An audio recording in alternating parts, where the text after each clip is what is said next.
along with this bunch of 50s fanatics for the day to find out what's the big attraction.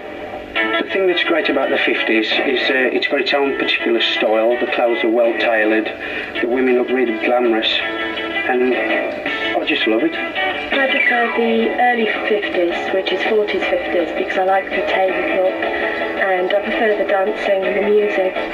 I prefer the mid-50s because there was much more American music came onto the scene, and I particularly like the rockabilly. So why the fascination with the 50s when the 1990s has been dominated by the 1970s fashion so far? I think the 70s fashion, it's incredibly garish. There's a lot of things I wouldn't wear, and nothing seems to match. I think anything went in that time, sort of thing.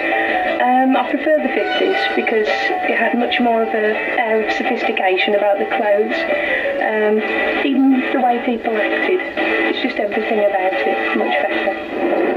And just across the road in Nottingham Town Centre we begin round 2 of our shopping trip. Oh wow! Nikki, Trevor and Claire are fine examples of 50s fashion throwbacks that are popping up all over the Midlands. The 50s style is well on its way to cult status. So guys and dolls, if you're after the authentic 50s look no further, because most of these outfits are original. In fact, some have never been worn before. And by the way, you can also hire them for the day at a third of the price. All this shopping will be worth it later on when we drive down to a local 50s night spot. Talking of which, I better get on with it.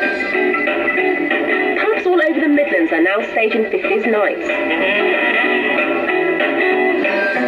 Dressing up is a great way to escape from the humdrum style of the 90s, but for these guys it's a religion. Every weekend without fail they're adorned and ready to worship this era.